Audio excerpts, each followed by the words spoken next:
Welcome back to our YouTube channel Dakhni Gapshap. और आज हम बात करने वाले हैं रेज़ा पहलवी के बारे में, जो कि लास्ट वीडियो में हम बात कर रहे थे ममदानी के बारे में। ममदानी के बारे में। ये वीडियो में हम बात करने वाले हैं रेजा पहलवी के पहलवी बारे में। तो और टाइटल रहेगा हमारी वीडियो का what is wrong with this man, yes, रेजा आखिर पहलवी। ये है कौन और उनके साथ हो क्या रहा है। देखिए, जैसा हमारे पास मुगल डायनेस्टी थी, मराठा डायनेस्टी थी, हम्म। तो ईरान में जो है पहले एक डायनेस्टी थी जी, जिसका नाम था पहलवी डायनेस्टी। पहलवी, हाँ। और ये लोग थे ईरान के रूलर्स। रूरल, हाँ। तो इनका जो है किंगडम चलती थी 1970 के दौर तक। हम्म। वहाँ पे क्या हुआ, इन लोगों का एक अपना अलग ही लाइफस्टाइल था, वेस्टर्न कंट्री के जैसा लाइफस्टाइल था इनका। एक उनका ही इस्लामिक किंगडम था। उनका जो किंगडम था, लाइफस्टाइल उनका इंडियन था, लिबरल लोग थे वो लोग, हम्म। उनकी डायनेस्टी चलती थी वहाँ पे। हम्म। तो वहाँ पे क्या हुआ, एक इस्लामिक रेवोल्यूशन हुआ। हम्म। और हमारे खामेनेनी साहब के जो एक प्रेडिसेसर थे उन्होंने आ गए, अभी खामेनेनी साहब हैं हमारे। तो रिसेंट के तो किस्से आप देखें, इसराइल का और ईरान के जंग से लेके ट्रूस तक, जिसमें हम थोड़े से गायब थे बिजी रहने से, हम वीडियोस नहीं बना सके टॉपिक पे। तो अभी हो रहा क्या मालूम है, जब ये सीन चल रहा था ईरान का और इसराइल का जो सीन चल रहा था, उसमें वहाँ की जो गवर्नमेंट है उसको टॉपल करने की बात चल रही थी, रेजिम चेंज की बात चल रही थी। ऐसे टाइम पे भी, ऐसे टाइम पे उन्हें वो तो चाहते ना, भी दुश्मन तो वही चाहेंगे ना। हाँ। ईरान के लिए अमेरिका और इसराइल दुश्मन है, वो लोग तो चाहेंगे रेजिम चेंज। हाँ। अब वो रेजिम चेंज का फायदा कौन उठाना चाह रहा था? पहलवी, जिसको वहां से उसकी कंट्री से भगाए थे, निकाल दिए थे, तड़ीपार था। अभी उन्हें वहां में नहीं रहता। अब हालांकि है वो leader of opposition, opposition party का मेंबर है, लीडर है, इलेक्शंस भी वहां का आता, लेकिन फिर भी वो वहां नहीं है, एक्साइल्ड है। और इन्हें है पुराने वहाँ के ईरान के पुराने बादशाह का बेटा। तो ऐसे मौके पर जहाँ पर देश जंग के इसमें है, प्रॉब्लम उन्हें है, तो ऐसी जगह पर अपनी पॉलिटिक्स छोड़ो, उन्हें तो गवर्नमेंट ही हटा देंगे बोल के चल रहा। मैं वहाँ का रूलर बन जाता हूँ। इन्हें जो इसराइल में जो वॉल है, जो तलमुदिक वॉल है, वो वॉल को जाके यहूदियों के साथ जाके हाथ लगा के उनसे मिला सो आदमी है ये। वैसा आदमी वेस्टर्न कंट्रीज के लिए तो उनका दोस्त हो गया। वो दोस्त हो गया, लेकिन ईरानियंस उसको पसंद नहीं करते क्योंकि उसके बाप को तो हटा के किसी और को लाए रेवोल्यूशन करके। वहाँ पे भी हैं थोड़े जो खामेनेनी जो हैं, तो अभी रेजा पहलवी है कहाँ? रेजा पहलवी कहाँ है वो मतलब नहीं है, रेजा पहलवी क्या चाह रहा वो मतलब रेजिम चेंज। मैं वापस मेरी पॉलिटिक्स तो छोड़ी, वो तो डेमोक्रेटिक कंट्री में हो गया, उन्हें तो बादशाह बनना चाह रहा वहाँ, रेजिम चेंज करा लेके अपन आना चाह रहा वहाँ पे। तो ये पॉसिबल नहीं है।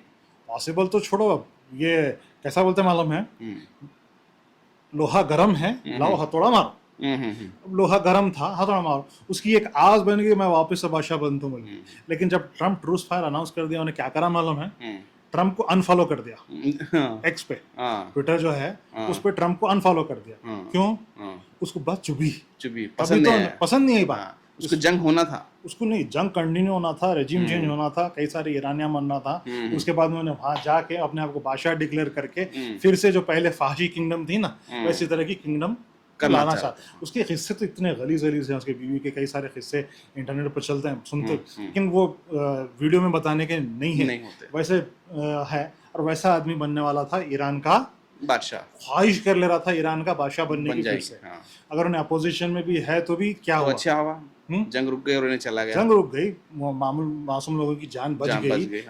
400 के करीब तो ऑलरेडी लोगों की जान गई, कई सारे तो 2000 के करीब तो लोग इंजर्ड हो गए। और ये वार के इंजरीज जो परमानेंट होते हैं। कोई इंसान जो है, हम फ्लैश के बने हुए हैं, कोई हम पत्थर के बने हुए नहीं है, फ्लैश के बने हुए हैं। इंजरी हमारी परमानेंट होती, कुछ भी डैमेज हो सकता भाई हमारी बॉडी का, वैसा केस हुआ सो है। लेकिन उसकी जो ख्वाहिश थी ना, अपन वहाँ का बादशाह बनना, बहुत गलत था। यही सबसे बड़ी उसका ये था।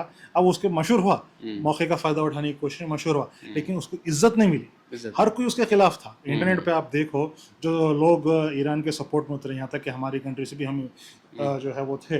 तो यहाँ पे रेजा पहलवी के जो बातें थे, वो एक तरह से अनरेस्ट क्रिएट करने वाली बातें थे ईरान के अंदर। लेकिन ईरान की पब्लिक ऐसा होने नहीं दी। और ईरान की पब्लिक जो है अपने लीडर्स के साथ स्ट्रांगली ठहरी रही, और उसको अपने जो पुराने फ्रेंड्स हैं उनसे भी सपोर्ट मिला। यहाँ तक कि ईरान के जो खामेनी साहब हैं उन्होंने हमारा इंडिया का शुक्रिया अदा भी किया जो हमने उनका सपोर्ट किया। और दूसरे कंट्रीज का तो पता नहीं, लेकिन इंडिया के लिए उन्होंने खास तौर पर जंग के मौके पे भी अपना जो एयर स्पेस होता ना वो खुला रखा, फ्लाइट्स को अलाउ किया, इंडिया की फ्लाइट्स को आने दिया और हमारे लोगों को इवैक्यूएट करने का हमने मौका दिया। कश्मीर के कई सारे बच्चे वहाँ पे मेडिकल वगैरह कर रहे थे, उनको वापस वहाँ से लेके आया जा सका। तो ये एडवांटेज उन्होंने हमारे लिए प्रोवाइड किया, ये हमारी पुरानी दोस्ती की वजह से। कई जो नए बच्चे हैं उनको ये बात मालूम ही नहीं है कि इंडिया का और ईरान का रिलेशनशिप क्या है। लेकिन इस पे एक वीडियो तो हम बनाएंगे क्योंकि हम लोगों को करंट अफेयर सिखाना चाह रहे हैं। हम ये जो चीज़ें बाद में थोड़े अच्छे मजाकिया बातें करते करते हम थोड़े सीरियस बातें भी कर डालते हैं, ये वीडियोस ऐसे भी बना लेते हैं जहाँ पे हम नॉलेज इम्पार्ट करते हैं। ये सिर्फ किस लिए है ताकि आपको चीज़ों के बारे में मालूम हो सके। कई सारे लोग, इवन आपको भी रेजा पहलवी कौन है नहीं मालूम था, हम वीडियो बनाने से पहले हम ये बात डिस्कस करें तभी तो आपको मालूम हो इसके बारे में। और ममदानी के बारे में ज्यादातर आपको मालूम नहीं था, खाली सिर्फ आप इतना देख लिए थे कि ट्विटर पे चल रहा आखिर है क्या किस्सा, नहीं मालूम था सबको रहता भाई कौन सिंगर था उसको किसको मालूम था। और मीरा नायर के बारे में तो सब जने सुने थे, लेकिन मीरा नायर का बेटा वो है किसको मालूम था। ऐसे ऐसे ऐसे किस्से बहुत है। तो आज की वीडियो को हम यहीं पे रोकते हैं और जो हम बोलने वाले थे कि what is wrong with this man रेजा पहलवी, तो हमारी वीडियो आज यहीं पे कंक्लूड होती है। हम अगली वीडियो में आपके साथ जरूर मिलेंगे, तब तक के लिए खुश रहिए। Thank you.